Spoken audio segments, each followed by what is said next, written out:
देवांश ने जैसे ही उसकी हालत देखी तो उसने तुरंत उसे छोड़ दिया। पारुल ने गहरी गहरी सांस लेते हुए खुद को संभालने की कोशिश की। उसका पूरा शरीर कांप रहा था। कुछ पल बाद जब उसे होश आया तो उसका चेहरा सुर्ख था और आंखों में आंसू भर आए थे। वह गुस्से और शर्म से कांपती हुई बोली, आप ऐसा कैसे कर सकते हैं? लेकिन उसकी ये हालत देवांश को और बेचैन कर गई। वह फिर झुककर उसके करीब आया और धीमी आवाज में बोला, मेरी सोच से भी ज्यादा हसीन और नाजुक हो तुम। ये कहते हुए उसने अपने होंठ उसके होंठों के किनारे से हल्के से छू दिए। पारुल तड़प उठी और गुस्से से बोली, आप बहुत बेशरम इंसान हैं। देवांश हल्का सा मुस्कुराया और बोला, इतना घबरा क्यों रही हो? मैं तुम्हारा पति हूँ। मैं तुम पर पवित्र अधिकार भी रखता हूँ। शादी हो चुकी है हमारी। मैं चाहता तो जबरदस्ती भी कर सकता था, लेकिन मुझे तुम्हारा साथ चाहिए। इसलिए चुपचाप आंटी से जाकर विदाई के लिए हाँ कह दो, वरना याद रखना शादी जैसा पवित्र रिश्ता हमारे बीच में मौजूद है, और अगर तुमने इनकार किया तो मैं अभी और यहीं अपनी सुहागरात मना लूंगा। फिर मुझसे दूर कैसे भागोगी? उसके ये सब सुनकर पारुल का दिल डर से कांप उठा। देवांश ने उसे कमर से पकड़कर अपनी गोद में बिठा दिया और वह शर्म और घबराहट से सिर भी नहीं उठा पाई। आप ऐसा नहीं कर सकते, वह धीमी आवाज में बोली। लेकिन देवांश ने उसके कान के पास झुककर कहा, विदाई हर हाल में होगी, चाहे तुम मानो या न मानो। अगर अब भी इनकार किया तो मेरा पागलपन देखोगी। उसकी आवाज में ऐसी जिद थी कि पारुल का पूरा जिस्म कांप उठा। आखिरकार डर और शर्म से कांपती हुई वो जल्दी जल्दी बोली, मैं तैयार हूँ, बस ऐसा मत कीजिए। ये सुनकर देवांश के होठों पर हल्की सी मुस्कान आ गई। अगले ही दिन जब पारुल की हामी की खबर शर्मा विला पहुंची तो अनिल शर्मा और देवांश की खुशी का ठिकाना ही नहीं रहा। वह तुरंत मीना के घर जाने की तैयारी करने लगे, जबकि नीता शर्मा खामोश बैठी रह गई। उन्हें अंदाजा था कि देवांश अपनी जिद से पीछे हटने वालों में से नहीं है। कुछ ही दिनों में सारी तैयारियां पूरी हो गई और वह दिन भी आ गया जब पारुल दुल्हन बनकर सबके सामने आई।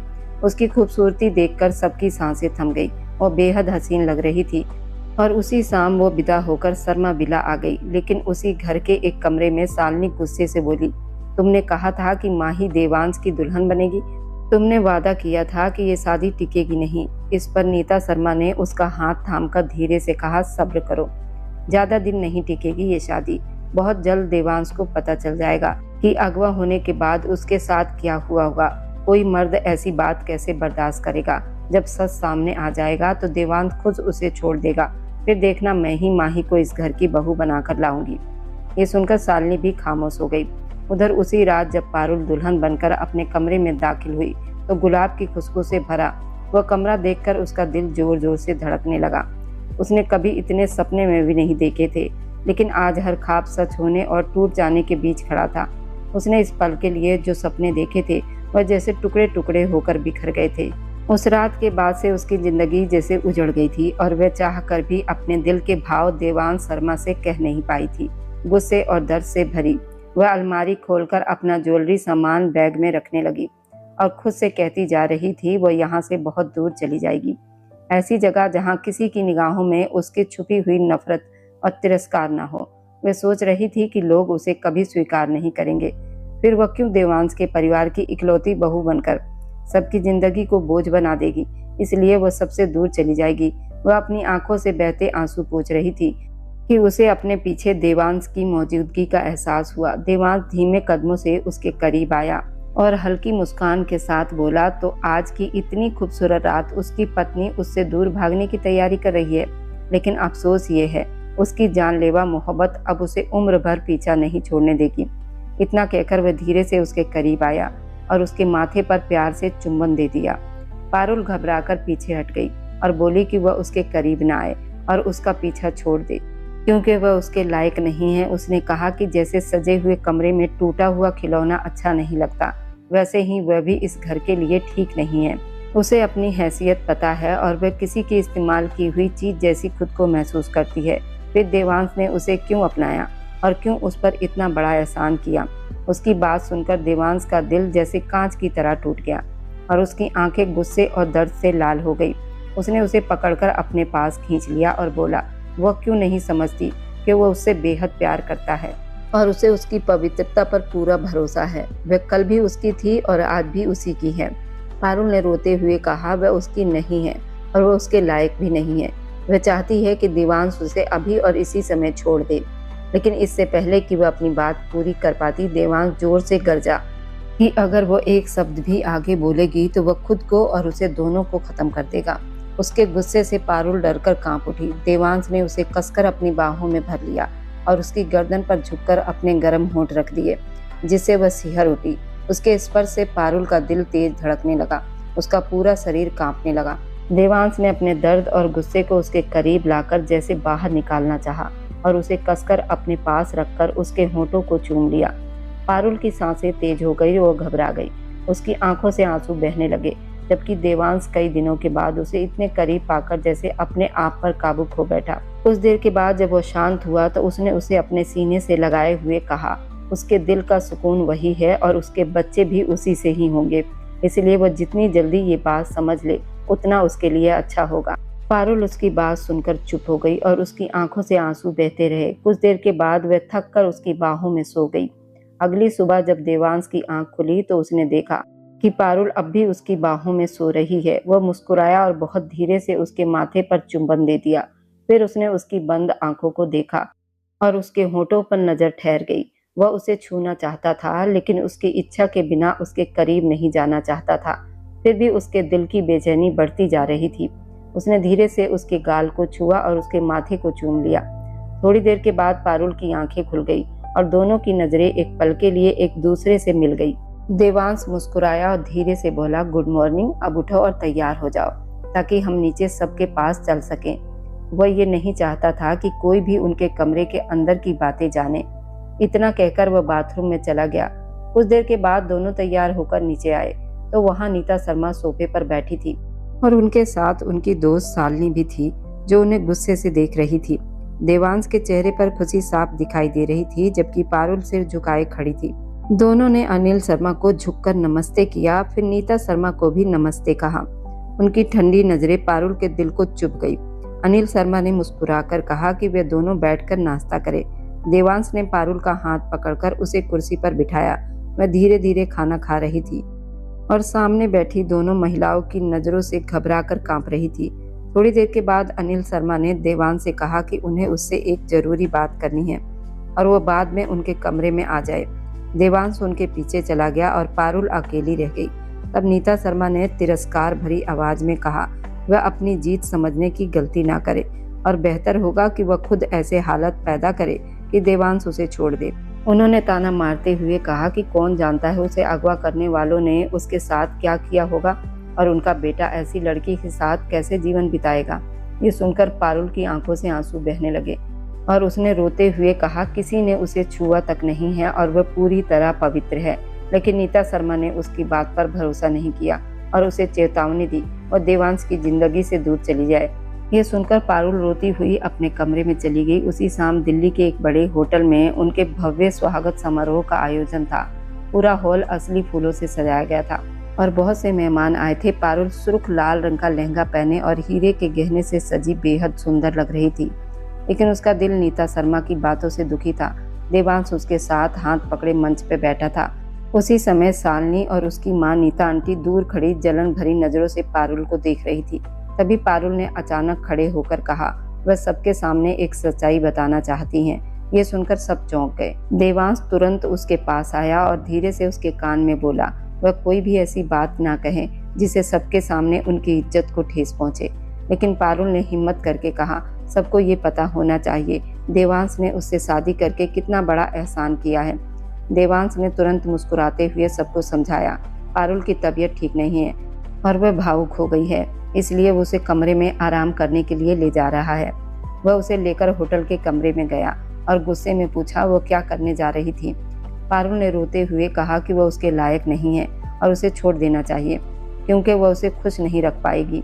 देवांश उसकी बात सुनकर मुस्कुराया और उसे अपने पास खींच लिया। उसने कहा कि अगर उसे सच में लगता है कि वह उसे खुश नहीं रख सकती है तो वह ठीक है, वह उसे एक मौका जरूर देगा, लेकिन अगर वह उसे खुश रख सकी तो उसे कभी छोड़कर नहीं जाएगा। उसकी बात सुनकर पारुल शर्म से लाल हो गई। देवांश ने धीरे से उसका चेहरा उठाया और कहा कि वह उससे बेहद प्यार करता है और एक दिन पारुल को भी उससे प्यार हो जाएगा। उसके शब्द सुनकर पारुल का दिल जोर से धड़कने लगा और उसे महसूस हुआ कि देवांश उसे हर हाल में अपना बनाकर ही छोड़ेगा। अगर आज तुम ये नहीं करोगी तो याद रखना मैं तुम्हारा बहुत बुरा हाल कर दूंगी। ये धमकी पारुल के कानों में बार बार गूंज रही थी। उसे लगा जैसे ये सब सोच सोचकर उसका दिमाग ही फट जाएगा। वह अपना सिर पकड़कर खड़ी ही थी कि अचानक उसे चक्कर आया और वह गिरने ही वाली थी। तभी देवांश ने उसे संभाल लिया।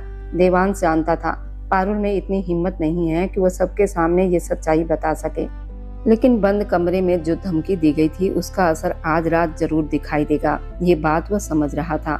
उधर मलिक विला में 2 घंटे बीत चुके थे, लेकिन देवांश और पारुल का अभी तक कोई पता नहीं था। सब लोग होटल से घर लौट आए थे और अब बेचैनी से उनका इंतजार कर रहे थे। नीता शर्मा, शालिनी और माही बार बार दरवाजे की तरफ देखती हुई इधर उधर टहल रही थी कि तभी अनिल शर्मा अंदर आए। नीता शर्मा जल्दी से उनके पास आई और घबराई हुई आवाज में बोली, देवांश और पारुल कहाँ हैं? अभी तक घर क्यों नहीं आए? अनिल शर्मा ने सबकी तरफ देखते हुए शांत स्वर में कहा, देवांश पारुल को अस्पताल से सीधा फार्म हाउस ले गया है। दोनों बिल्कुल ठीक है। मेरी अभी उससे बात हुई है। पारुल बस भूखे रहने की वजह से थोड़ा चक्कर खाकर गिर पड़ी थी। कल तक दोनों घर आ जाएंगे। आप लोग अब आराम करें। इतना कहकर वो कमरे की तरफ चले गए। उनके जाते ही माही बेचैन होकर बोली, आंटी जी, अब तो वे दोनों फार्म हाउस में अकेले होंगे। हमारा सारा प्लान खराब हो गया। वह लड़की आज देवांश को पालेगी। ये कहते ही उसकी आंखों से आंसू बहने लगे। ये सोचकर ही उसका दिल डूब रहा था। शायद इस समय देवांश पारुल के साथ होगा, लेकिन अब वे लोग कुछ नहीं कर सकते थे। शालिनी, माही और नीता शर्मा उदास होकर एक दूसरे को देखती रह गई। उधर फार्म हाउस में पारुल ने धीरे धीरे आंखें खोली तो सामने देवांश को गंभीर नजरों से देखते पाया। उसकी सांसें तेज हो गई। वह घबरा उठी, दरवाजे की तरफ भागी, लेकिन देवांश ने उसे पकड़कर वापस सोफे पर बिठा दिया। पारुल डर से कांप रही थी। देवांश उसके सामने झुककर बैठ गया और उसकी आंखों में देखते हुए बोला, तुम बहुत नाजुक हो पारुल, फूल की तरह, फिर भी हर समय मुझसे दूर क्यों भागती रहती हो? पारुल की आंखों से आंसू बहने लगे। देवांश ने उसके चेहरे को अपने हाथों में थाम लिया और धीमी आवाज में बोला, डरो मत, मैं तुम्हें चोट नहीं पहुंचाऊंगा, लेकिन एक बात याद रखना, अब तुम मेरी पत्नी हो और दुनिया की कोई ताकत तुम्हें मुझसे अलग नहीं कर सकती। उसके शब्दों में इतना विश्वास था। पारुल का डर धीरे धीरे कम होने लगा। बाहर तेज बारिश हो चुकी थी और कमरे के अंदर गहरी खामोशी थी, जिसमें सिर्फ उनकी धड़कनों की आवाज सुनाई दे रही थी। उस रात उनके बीच जितनी दूरियां थी वह धीरे धीरे खत्म हो गई और पहली बार पारुल को लगा शायद वह देवांश को गलत समझती रही। सुबह जब पारुल की आंख खुली तो खिड़की से आती हल्की धूप कमरे में फैल चुकी थी। सामने देवांश मुस्कुराते हुए उसे देख रहा था। उठ गई मेरी जान, चलो तैयार हो जाओ, उसने उसके माथे पर प्यार से हाथ रखते हुए कहा और फिर से उसे सहारा देकर उठाया। पारुल शर्म से लाल होकर उसका सहारा लेते हुए खड़ी हो गई। एक ही रात में उसके दिल के सारे डर जैसे खत्म हो गए थे। थोड़ी देर के बाद दोनों गाड़ी में बैठकर घर की तरफ निकल पड़े। रास्ते भर पारुल के मन में डर था कि मलिक विला में क्या होगा, लेकिन जैसे ही वो वहां पहुंचे सबकी नजरें उन पर टिक गई। पारुल के चेहरे पर आई हल्की शर्म और उसकी चमकती मुस्कान बहुत कुछ बता रही थी। माही ने गुस्से से अपनी मुट्ठियां भींच ली। बिना कुछ कहे वहां से अपनी गाड़ी में बैठकर चली गई। अब उसके पास यहाँ रुकने की कोई वजह नहीं बची थी। पारुल को अगवा कराना, उसे डराना और उसे बदनाम करने की कोशिश करना, उसने हर चाल चल ली थी, लेकिन किस्मत को कुछ और ही मंजूर था। माही के अजीब व्यवहार को देखकर अनिल शर्मा और देवांश दोनों हैरानी से उसे जाते हुए देखते रह गए। देवांश ने अपनी माँ से पूछा, इसे क्या हो गया? नीता शर्मा ने गहरी सांस ली और फिर मुस्कुराकर बोली, छोड़ो उसे, आज मेरी प्यारी बहू कितनी सुंदर लग रही है, मुझे इसे गले लगाने दो। ये कहते हुए उन्होंने अपने मन की सारी कड़वाहट भुला दी और पारुल को अपने गले से लगा लिया। धीरे से उसके कान में बोली, मुझे माफ कर दो पारुल, मैं गलत थी। पारुल पहले तो हैरानी से उन्हें देखती रह गई, फिर खुशी से उनसे लिपट गई। इतने दिनों के बाद उस घर में पहली बार सच्ची खुशी का माहौल बना था। सूरज की रोशनी और ठंडी हवा जैसे गवाही दे रही थी कि ये दर्द भरा रिश्ता अब सच्चे प्यार में बदल चुका है। उधर माही तेज रफ्तार से गाड़ी चलाते हुए अपने घर की तरफ जा रही थी। उसके मन में गुस्सा, हार का दर्द भरा हुआ था। अचानक उसकी गाड़ी के सामने एक दूसरी गाड़ी आकर रुक गई। उसने जोर से ब्रेक लगाया। इससे पहले कि वो कुछ समझ पाती, एक भारी शरीर वाला आदमी गाड़ी से उतरकर उसकी तरफ आया, उसे खींचकर बाहर निकाल लाया। वह आदमी गुस्से में बोला, मेरे पैसे कहाँ हैं? लड़की को अगवा करवाने के लिए तुमने मुझसे 25 लाख रुपए देने का वादा किया था। ये सुनकर माही के चेहरे का रंग उड़ गया। वह घबराकर बोली, राकेश, पैसे दे दूंगी, मुझे थोड़ा समय दे दो। लेकिन वह आदमी हंस पड़ा और अपने आदमियों से बोला, मुझे नहीं लगता ये पैसे देने वाली है, इसे उठाओ। अगले ही पल उसके आदमी माही को जबरदस्ती गाड़ी में बिठाकर ले गए। सच यही है कि इंसान चाहे जितना भी गलत सोच ले, ऊपर बैठा भगवान सबको देख रहा होता है और बुराई का अंत हमेशा बुराई से ही होता है। जैसा माही के साथ हुआ वैसे वैसे उसके अंदर के सारे घाव जैसे भरने लगे थे। बाहर अचानक तेज बारिश हो रही थी, अंदर कमरे में फैली प्यार की गर्माहट दोनों मिलकर एक अजीब सा नशा पैदा कर रही थी। वहीं मलिक विला में माही की रात बेचैनी में बीती थी। सुबह होते ही वह नीता शर्मा के पास पहुंच गई और बोली, आंटी जी, देवांश अभी तक नहीं आया, मुझे डर है कहीं वे दोनों एक ना हो गए हों। माही रो पड़ी। तब नीता शर्मा थकी हुई आवाज में बोली, माही, अब रोने से क्या होगा, कुछ फैसले किस्मत के हाथ में होते हैं। हमने बहुत कोशिश की दोनों अलग हो जाएं, लेकिन शायद भगवान की यही इच्छा थी कि वे दोनों साथ रहें। हम चाह कर भी अब कुछ नहीं कर सकते। अगर मेरे बेटे ने उसे अपना लिया है तो मैं उसके खिलाफ जाकर अपने बेटे को दुखी नहीं कर सकती। वो मेरी पूरी दुनिया है, उसकी खुशी ही मेरी खुशी है। उनके शब्दों में बेबसी साफ झलक रही थी। उन्हें डर भी था कहीं पारुल देवांश को उनकी चालों के बारे में सब कुछ न बता दे। उधर सुबह जब पारुल की आंख खुली तो सामने इतनी सुंदर सुबह देखकर उसके चेहरे पर हल्की सी मुस्कान आ गई। देवांश की गहरी नजरें उसी को देख रही थी। वो मुस्कुराकर बोला, उठ गई मेरी जान, चलो तैयार हो जाओ। ये कहते उसने उसके माथे को प्यार से छुआ और उसे सहारा देकर उठाया। पारुल शर्म से लाल होकर उसके सीने से लग गई। एक ही रात में उसके दिल के सारे डर जैसे खत्म हो गए थे। उसे लग रहा था जैसे उसके जीवन के सारे दुख दूर हो गए हों और उसका दिल अब बिल्कुल हल्का हो गया हो। उसकी आंखों में आंसू आ गए। वह देवांश के हाथों को पकड़कर धीरे धीरे बोली, धन्यवाद। देवांश ने भावुक होकर उसे अपने सीने से लगा लिया और मुस्कुराकर बोला, तुम मेरी पहली और आखिरी मोहब्बत हो पारुल, तुम्हारे अलावा कोई नहीं। कुछ देर के बाद दोनों गाड़ी में बैठकर घर की तरफ चल पड़े। रास्ते में पारुल के मन में डर था क्योंकि उसे माही और नीता शर्मा की नाराजगी याद आ रही थी। जब वह मलिक विला पहुंचे तो सबकी नजरें उन पर टिक गई। पारुल का सुंदर जोड़ा, उसके चेहरे पर आई शर्म की लालिमा और उसकी चमकती मुस्कान सब कुछ बता रही थी कि माही ने गुस्से से अपनी मुट्ठियां भींच ली और दोनों को घूरती हुई वहां से सीधे अपनी गाड़ी में बैठकर चली गई। अब उसके पास यहाँ रुकने की कोई वजह नहीं बची थी। पारुल को अगवा करवाना, उसे डराना धमकाना, उसे बदनाम करने की कोशिश करना, उसने सब कुछ कर लिया था। यहाँ तक कि उसने और उसकी माँ शालिनी नीता शर्मा के मन में भी पारुल के लिए शक और नाराजगी पैदा कर दी थी। लेकिन जैसा कहा जाता है कि इंसान चाहे जितना भी बुरा सोच ले, ऊपर बैठा भगवान सब कुछ पहले से तय कर चुका होता है। माही के व्यवहार को देखकर अनिल शर्मा और देवांश दोनों हैरानी से उसे जाते हुए देखते रह गए। देवांश ने अपनी माँ से पूछा, इसे क्या हो गया? नीता शर्मा ने गहरी सांस ली और बोली, छोड़ो उसे, आज मेरी प्यारी बहू कितनी सुंदर लग रही है, मुझे इसे गले लगाने दो। इतना कहकर उन्होंने अपने मन की सारी नाराजगी भुला दी और पारुल को अपने गले से लगा लिया। फिर बहुत धीरे से बोली, मुझे माफ कर दो पारुल, मैं गलत थी। पारुल पहले तो हैरान होकर उन्हें देखती रही, फिर खुशी से उनसे लिपट गई। इतने दिनों के बाद उस घर में पहली बार सच्ची खुशी आई थी। चमकता सूरज और चलती ठंडी हवा जैसे गवाही दे रहे थे कि ये दर्द भरा रिश्ता अब सच्चे प्रेम में बदल चुका है। कठिन समय खत्म हो चुका था और खुशियों ने उनके जीवन में कदम रख दिया था। उधर माही तेज गाड़ी चलाते हुए अपने घर की तरफ जा रही थी। उसके मन में गुस्सा और हार का दर्द भरा हुआ था। अचानक उसकी गाड़ी के सामने एक दूसरी गाड़ी आकर रुक गई। उसने तुरंत ब्रेक लगाया, जिससे गाड़ी झटके से रुक गई। इससे पहले कि वो कुछ समझ पाती, एक भारी शरीर वाला आदमी गाड़ी से उतरकर उसकी तरफ आया और उसे खींचकर बाहर निकाल लाया। वह आदमी गुस्से में बोला, मेरे पैसे कहाँ हैं? लड़की को अगवा करने के लिए तुमने मुझे 25 लाख रुपए देने का वादा किया था। यह सुनकर माही के चेहरे का रंग उड़ गया। वह घबराकर बोली, राकेश भाई, पैसे दे दूंगी, मुझे थोड़ा समय दे दो। लेकिन वह आदमी गुस्से में बोला, बहुत नाटक हो गया, मुझे नहीं लगता तुम पैसे देने वाली हो, इसे उठा लो। उसके आदमी तुरंत आगे बढ़े और चीखती चिल्लाती माही को पकड़कर गाड़ी में डाल ले गए। सच यही है कि बुराई का अंत हमेशा बुराई से ही होता है, जैसा माही के साथ हुआ। जब माही को जबरदस्ती गाड़ी में बिठाकर ले जाया गया तो उसे लग रहा था उसकी जिंदगी अब खत्म हो गई है। वह जोर जोर से चिल्ला रही थी, मदद के लिए पुकार रही थी, लेकिन सुनने वाला कोई नहीं था। गाड़ी शहर से दूर सुनसान रास्तों की तरफ बढ़ती जा रही थी। उसके दिल में डर और पछतावा दोनों एक साथ उमड़ रहे थे।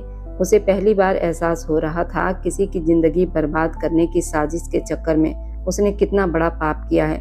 कुछ देर के बाद गाड़ी एक पुराने गोदाम के सामने आकर रुकी और राकेश के आदमी उसे घसीटते हुए अंदर ले गए। माही रोते हुए बार बार कह रही थी, उसे छोड़ दो, वो पैसे दे देगी, बस उसे थोड़ा समय दे दिया जाए। लेकिन राकेश जोर से हंस पड़ा। उसकी ठंडी और डरावनी हंसी सुनकर माही के रोंगटे खड़े हो गए।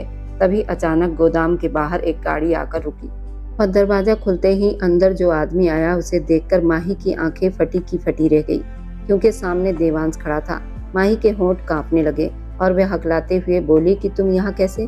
देवांश की आंखों में गुस्सा साफ दिखाई दे रहा था।